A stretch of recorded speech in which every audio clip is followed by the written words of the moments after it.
Hi, my name is Whitney Daniels, and I'm doing my etiology presentation today on rabies um, for microbiology. What is rabies? It's a virus affecting the central nervous system caused by the saliva of infected animals. Not necessarily the bite of an infected animal, it's the saliva. If you have an open wound on your skin, they can actually just drool on you and you will get infected if it gets into your system through the eyes, the mouth, any openings on the skin. The pathogen that causes rabies is from the genus Lysovirus, which comes from the family Rhabdoviridae, in the order Mononegavirales, if I said that correctly. You can see it's bullet-shaped, tiny little thing that causes a lot of problems. So the structure of it, it's obviously it's a bullet-shaped. It's got those spikes that surround the shape of it, and those are about 400 glycoprotein spikes. It's an RNA virus. It's single-stranded and unsegmented, and it's got that core, that helical core, ribonucleoprotein core. And you can see it deals with 5 proteins. It encodes the nucleoprotein, phosphoprotein, matrix protein, glycoprotein, and polymerase. And it is enveloped. So that's our little virus that causes big, big problems. This is just a replication briefly. It attaches to the host cell and it actually goes into the cytoplasm of the cell, and it uncoats there. And it does all of its nastiness in there. The messenger RNAs are transcribed and translated into proteins.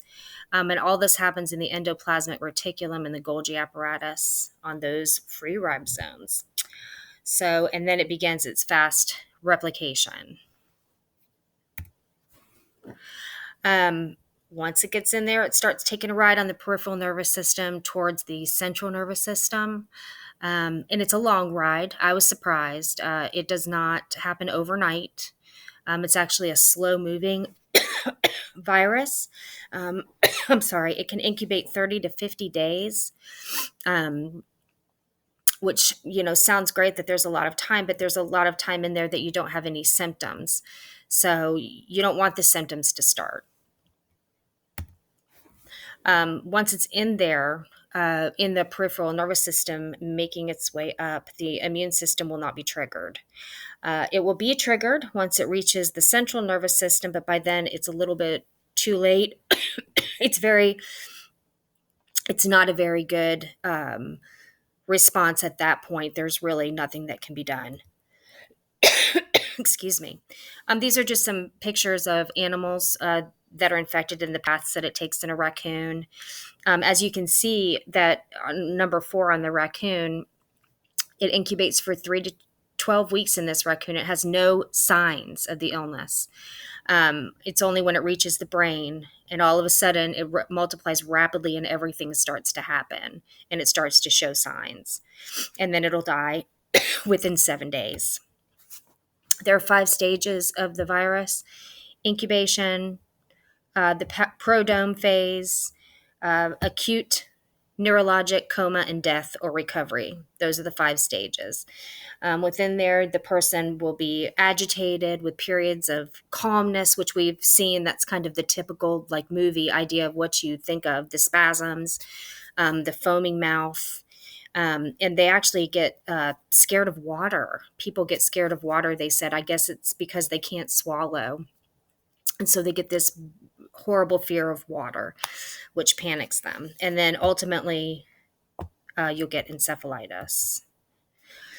So how does it make you feel? These are the kind of the symptoms of it. There were some really bizarre ones in here that I had never thought about. There's photophobia, priapisms, increased libido, insomnia, vomiting, diarrhea, lots of different symptoms. It's your central nervous system absolutely in chaos. And so it would be horrible. These are some of the ways it's diagnosed, different ways, electron microscope. This is a picture of a direct fluorescent antibody test. It glows when it comes up positive. So that is actually rabies. Samples are taken of saliva, spinal fluid, skin biopsies, and sent off for testing. In animals, of course, we all have heard they have to take the animal's brain, so it has to be euthanized and send it off to get tested. And they're all fairly accurate according to the research. This is just a recommendation for when to get help. They will take the animal and observe it for 10 days and see if it has any signs. I would want the vaccination immediately, but there is that incubation period where you can wait a little bit. I thought it was interesting, the rodents, rabbits, hares, and other mammals. You consult the public health officials, but it says that the ones of the little guys almost never require post-exposure rabies prophylaxis, which I thought was interesting. I guess because they're so little. But anything else, they'll give it that observation period, and then you will start your vaccination. There's the antibiotics that are recommended, and here is the shots, the dreaded rabies shots in the stomach that we've all heard about. It's 4 injections over 14 days, and it's a fast acting shot. It's immune globulin, so hopefully this will get you out of the red zone and stop the virus. The injection is given near the area where the animal bit you. I've always heard that they were in the stomach, so I thought that was interesting. That might be a myth. So there's the shots. It's a very expensive virus. The U.S. 245 million to 510 million every year on dealing with rabies. Although, if you could see, there were 59,000 deaths every year worldwide. The U.S. is doing great with only 1 or 2 deaths every year out of 5,000. So really, the vaccines, the prophylaxis treatment is actually post prophylaxis is really working. It's $3,800 to go through a rabies vaccination process, which would be terrible. That doesn't even include hospital expenses for individuals. So it's very expensive. This is just a map of what animals are in which state. We got a lot of skunks, apparently, over there in North Carolina. And foxes.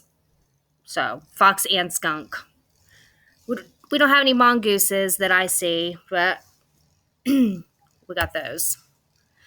So to avoid it, is common sense. Don't interact with wildlife that you don't know. Know the signs of what rabies looks like in an animal. And surely, if you think you've been exposed, get medical help immediately. Don't wait. And vaccinate your pets. Get your pets that rabies vaccination because it does make a difference. And there's my works cited page. If anybody wants to go look, I've found a lot of really great information on it and had a good time. So thank you for listening.